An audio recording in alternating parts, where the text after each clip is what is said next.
નમસ્કાર, જય હિન્દ. હું છું આપની સાથે મિલન અને આપણી સાથે છે તૌફિક ઘાંચી. નવજીવન તમારા માટે એક નવી સિરીઝ લઈને આવ્યું છે, બોલે છે વિધાનસભા. આમ તો રોજ તેનું સત્ર મળતું હોય છે એટલે આપણે વિધાનસભાની હળવી વાતો કરતા હોઈએ છીએ, પણ આજે શનિવાર છે, સત્ર મળ્યું નથી. પણ તૌફિક ઘાંચી પાસેથી આપણે એ જાણીશું કે એકદમ સામાન્ય માણસ કેવી રીતે વિધાનસભામાં જઈ શકે. તમારા કામની વાત છે, જરા ધ્યાનથી સાંભળજો કે તૌફિક ઘાંચી શું કહે છે.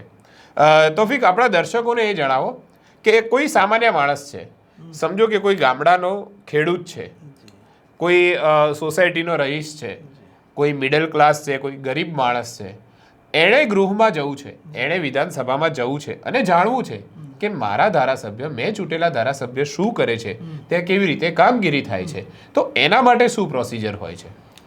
જી, જરૂરથી દરેક વ્યક્તિ ટીવીમાં જોતા જ હોય છે કે ભાઈ ગુજરાત વિધાનસભાના ફોટા પણ આવતા હોય છે. ચોક્કસ. એમના પરિચિતો જ્યારે ત્યાં ફરવા જતા હોય છે, વિધાનસભા જોવા જતા હોય છે, સચિવાલય, તો ક્યારેક લોકો ત્યાં ફોટા પણ પડાવતા હોય છે.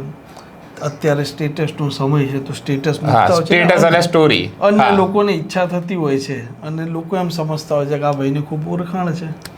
પરંતુ આ રાજ્યના લોકોએ એકવાર અવશ્ય વિધાનસભા જોવી જોઈએ.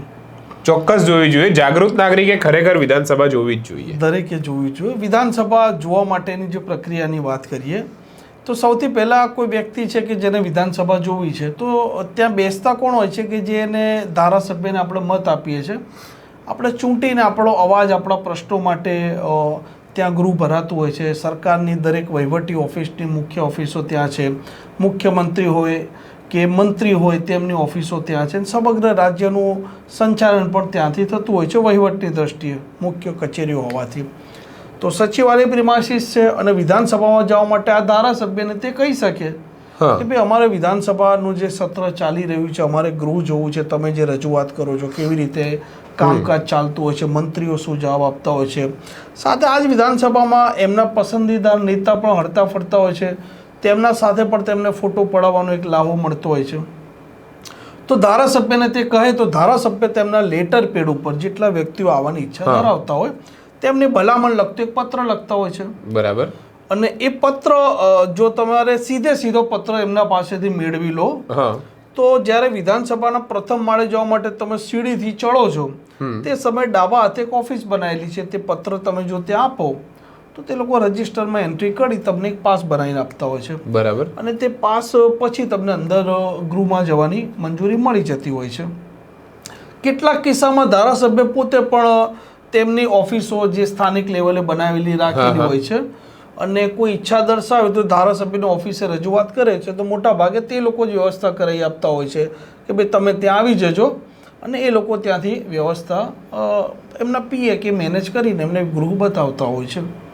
એટલે કે વિધાનસભામાં જવા માટે કોઈ આપણે પર્વતો ઓળંગવા જેવો કોઈ મોટો રસ્તો નથી કાપવાનો, માત્ર આપણા ધારાસભ્યને રજૂઆત કરવાની છે કે ભાઈ મારે વિધાનસભા જોવી છે અને ત્યાં શું કામગીરી થાય છે એ મારે જાણવું છે. એટલે ધારાસભ્ય તમને લેટરેડ ઉપર લખીને આપે છે, જે લઈ જઈને તમે આસાનીથી, સરળતાથી તમે વિધાનસભામાં પ્રવેશી શકો છો.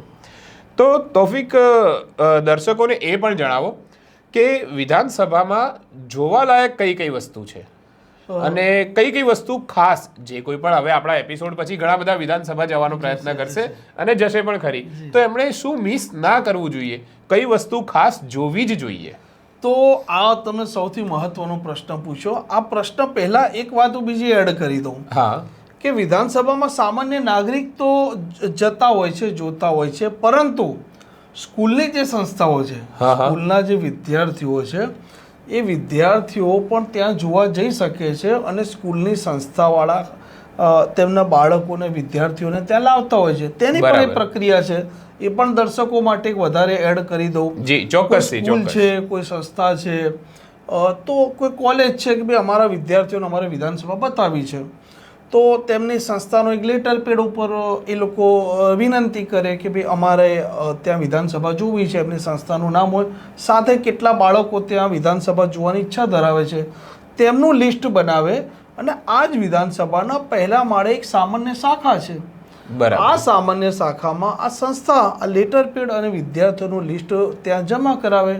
ત્યારબાદ તે ચેક કરતા હોય છે અને નીતિ નિયમ મુજબ આ સામાન્ય શાખાવાળા તેની મંજૂરી આપતા હોય છે અને મંજૂરીનો પત્ર જે દિવસે તમારે માંગણી કરી હોય એ તારીખ સાથેનો મળે તો જ્યારે આ વિદ્યાર્થીઓ ત્યાં જાય તો જે પેલી સિસ્ટમ કીધી કે ભાઈ પહેલા માળે જાઓ તો ડાબા હાથે જ એક ઓફિસ બનાવેલી છે, ત્યાં એ લેટર આપો એટલે તમને એક સેમ ડે એક પાસ આપે. એ પાસ ઉપર કુલ કેટલા વ્યક્તિઓ ગૃહમાં જવાની ઈચ્છા ધરાવે છે તે પાસ ત્યાં આપી દેતા હોય છે અને તે વિદ્યાર્થીઓ જોઈ શકે. આ વાત એડ કરી. હવે જે જોવાની તમે વાત કરો છો તો આ વિદ્યાર્થીઓ ખાસ કરીને અને નાગરિકો સૌથી પહેલા માળે છે, પહેલા માળે પોડિયમ એક બનાવેલું છે. પોડિયમ કે ત્યાં તમે ફોટા પાડી શકો. તમે બધા મિત્રો ગયા હોય, કોલેજ સર્કલ ગયું હોય કે ભાઈ તમે ગ્રામજનો ગયા હોય, વિધાનસભાનું એક પોડિયમ બનાવેલું છે. બહાર જે વિધાનસભાનું સ્ટ્રક્ચર છે એવો જ એક પાછળ ફોટો છે. હા, એવું એક બેનર લગાવેલું છે. ત્યાં ફોટો તમે પાડી શકો. સાથે કેટલીક વાર સ્થાનિક જે ધારાસભ્ય ત્યાં હાજર હોય તો એ લોકો ફોટા પડાવતા હોય છે. અધ્યક્ષ પણ નીચે આવતા હોય છે. કેટલાક કિસ્સામાં મુખ્યમંત્રી પાસે, મંત્રી પાસે સમય હોય, જો તમે વાત કરી હોય તો તે પણ આ બાળકો વિદ્યાર્થી સાથે ફોટા પડાવવાની એક નીચે પોડિયમમાં વ્યવસ્થા છે. જી, વિદ્યાર્થીઓએ અને આ નાગરિકોએ ખાસ બીજી જોવાની વાત છે તે એક લાઇબ્રેરી છે.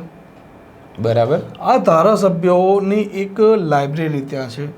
તેમાં જે વિધાનસભા જ્યારથી ચાલુ થઈ, મતલબ આપણે ગુજરાત રાજ્યની જે 1960થી સ્થાપના થઈ ત્યારથી લઈને અત્યાર સુધી આ વિધાનસભામાં ગૃહના જે પણ કામ થયા હોય એના જે પણ રેકોર્ડ હોય, જે લખાતા પણ હોય છે, એ દરેક પ્રકારની વસ્તુ, એ દરેક પુસ્તકો ત્યાં છે. ત્યાં તમે જઈ શકો. વાંચવા માટે ફક્ત ધારાસભ્ય એલાઉ છે, પરંતુ એક તમે મુલાકાતી છો, વિદ્યાર્થી છો તો તમને આ લાઇબ્રેરી અવશ્ય જોવી જોઈએ. વિદ્યાર્થીઓ ખાસ જોવી જોઈએ. ચોક્કસ જાણવા પણ મળતું હોય છે. ચોક્કસથી, કારણ કે વિધાનસભાના ઇતિહાસમાં શું થયું છે, અગાઉ જે મંત્રીઓ, જે મુખ્યમંત્રી અને અન્ય જે ધારાસભ્યો રહી ચૂક્યા છે, અગાઉ ગુજરાતમાં જે મુદ્દાઓ ઉઠ્યા હતા એને લઈને વિધાનસભામાં શું ચર્ચાઓ થઈ છે, એ બધાનો રેકોર્ડ આ લાઇબ્રેરીમાં મળતો હોય છે. બીજું અન્ય જો કહી શકું તો જે આપણા મુખ્યમંત્રી છે, અધ્યક્ષ છે, જે લોકોનું એક યોગદાન છે, બંધારણીય પદ ઉપર રહી ચૂકેલા છે, તેવા લોકોના ફોટાઓ પણ ત્યાં લગાવેલા છે. બરાબર. એમનો કાર્યકાળને લઈને મતલબ સમય થોડી એમની થોડી ડિટેલમાં ટૂંકી માહિતી આપેલી હોય છે. ટૂંકી માહિતી વાળા ફોટા છે.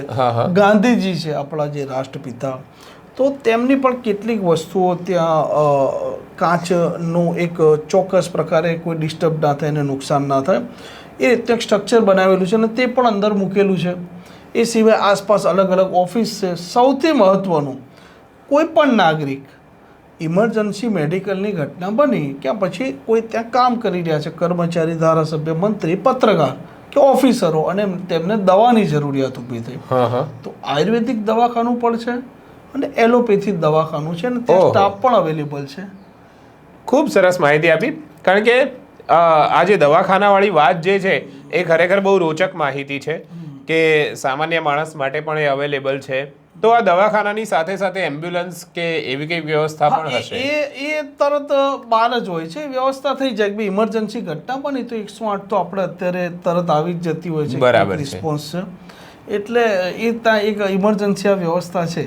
એ સિવાય મુલાકાતીઓને ખાવાની ને એવી કોઈ વ્યવસ્થા ત્યાં આગળ? હા, જરૂરથી કે ભાઈ કોઈ બહારથી કોઈ મુલાકાતીઓ આવતા હોય છે તો ઘણીવાર જે તે ધારાસભ્ય સ્થાનિક તેમને બોલાવતા હોય છે તો ત્યાં નીચે કેન્ટીન પણ છે. વિધાનસભાનું જે ગૃહ છે નીચે, ત્યાં નીચેના ભાગે કેન્ટીન છે. 2 કેન્ટીન છે કે ત્યાં તમે પૈસા ખર્ચીને પણ જમી શકો છો અને ધારાસભ્યો મુલાકાતીઓને લાવતા હોય તો એ લોકોને પણ તે જમાડતા હોય છે અને જમવાનું તો એકંદરે સારું રહેતું હોય છે. આ સિવાય દરેક જગ્યાએ એક સલામતી અને એક પ્રોટોકોલને આ બધા નિયમો હોય છે. તો વિધાનસભા ગૃહની અંદર આ બધું કેવી રીતે જળવાતું હોય છે? એક મુલાકાતીએ, એક સામાન્ય માણસે એ સલામતીની કઈ પ્રક્રિયાઓમાંથી, કયા સ્ટેજીસમાંથી પસાર થવાનું હોય છે? જ્યારે તમારે ટોટલ 2 સ્ટેજ ફેસ કરવા પડે છે. કે સૌથી પહેલાં એક સ્ટેજ એવો છે કે કોઈ પણ વ્યક્તિ જ્યારે વિધાનસભામાં પ્રવેશ મેળવે છે, વિધાનસભામાં જો સરકારી તે કર્મચારી છે તો તેણે પણ તેનું પોતાનું આઈ કાર્ડ પહેલે બતાવવું પડે છે. અચ્છા. કર્મચારી છે તો પણ બે જગ્યાએથી તમે જઈ શકો. નીચે જે આપણે સાદી ભાષામાં કહીએ તો ગ્રાઉન્ડ ફ્લોર, અને બીજો પહેલા માળથી. બંને જગ્યાએ સલામતી શાખાના મહિલા અને પુરુષ અધિકારીઓ અને કર્મચારીઓ ત્યાં હાજર હોય છે. તમને ત્યાં ચેક કરતા હોય છે. તીક્ષ્ણ હથિયાર છે, તમાકુ, ગુટખા, સિગરેટ, માવો, મસાલો એવી કોઈ પણ વસ્તુ અંદર મંજૂરી નથી. બરાબર. એટલે તમે તે નથી લઈ જઈ શકતા. જો મહિલા છે તો મહિલાને પણ મહિલા પોલીસ અધિકારી કર્મચારી ત્યાં હાજર હોય છે, અને ચોક્કસ એક જગ્યા બનાવેલી છે જેમાં પડદો ઢાંકેલો છે, ત્યાં પણ મહિલાને તે ચેક કરતા હોય છે. અને ત્યારબાદ સૌથી પહેલો પ્રવેશ તમને ત્યાંથી મળે છે. ઓકે. તમે ત્યાંથી પ્રવેશ મેળવો તે પછી વિધાનસભામાં પ્રવેશ મેળવ્યા પછી પહેલા માળ જો, બીજા માળ છે ત્યાં ધારાસભ્યો, મંત્રીઓ, તેમને ગૃહમાં જવાનો રસ્તો છે. જો તમે મુલાકાતી છો, વિદ્યાર્થી છો, તો તમારે ત્રીજે માળ જવાનું. ઓકે. ત્રીજે માળ અંદર જે અધિકારીઓ છે પોલીસ વિભાગના જ, તે લોકોનો ડ્રેસ કોડ અંદર એક ચોક્કસ ફિક્સ છે. ઓહો. જેમ પોલીસ અધિકારી કે કર્મચારી જે ખાખી જ પહેરતા હોય છે, પોલીસ ખાખી પહેરે છે, પછી એમને અલગ અલગ કેડર પ્રમાણે અલગ અલગ એમના લેવલ પ્રમાણે સ્ટાર ને એવું લગાવેલું હોય છે. અંદર જે લોકોની નોકરી આ વિધાનસભાનું સત્ર ચાલે છે તે દરમિયાન ફિક્સ કરેલી છે. અચ્છા. તો એ લોકોને એક ચોક્કસ ડ્રેસ કોડ છે.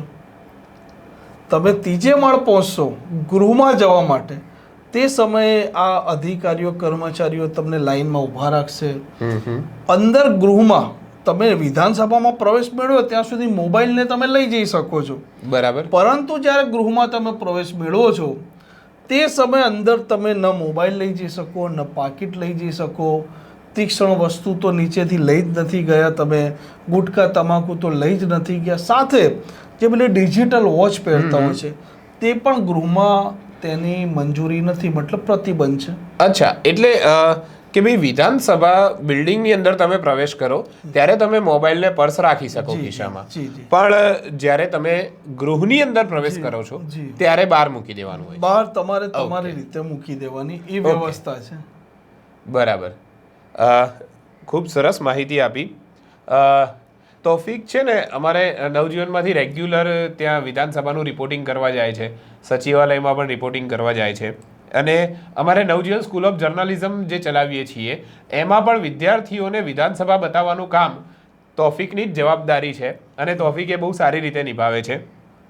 તોફિકનો ખાસ આભાર એટલા માટે કે એણે દર્શકો સુધી પણ આ માહિતી પહોંચાડી. સાથે અંદર હું તમને વચ્ચે રોકીશ કે સાથે વિધાનસભા ગૃહમાં તમને ચેક કરી લે છે આ પોલીસ કર્મચારી અધિકારીઓ, તેને સાર્જન્ટ પણ કહેતા હોય છે. અંદર બેસવા માટે પણ ચોક્કસ પ્રોટોકોલ છે, ચોક્કસ નિયમ છે, જે તમારે પાળવા પડે છે. તમે જ્યારે અંદર પ્રવેશ મેળવો છો, તમે મુલાકાતી છો, તો તમને એ અધિકારી કર્મચારી સમજાવતા હોય છે કે આવી રીતે બેસવું. પણ આ તો સ્કૂલના વિદ્યાર્થીઓ આવે, નાના નાના બાળકો આવે, તેઓને તો પ્રોટોકોલ શું હોય તેમને તો ખબર જ ના હોય. અંદર તો એમને તો કે ભાઈ ચલો મસ્તી મજાક, તો કારણ કે એમની ઉંમર જ છે અને જોવા જ આવ્યા છે, એમના માટે તે પ્રવાસ જ છે. વિદ્યાર્થીઓ માટે તો કેવળ પ્રવાસ છે, એટલે તો મજા જ કરે.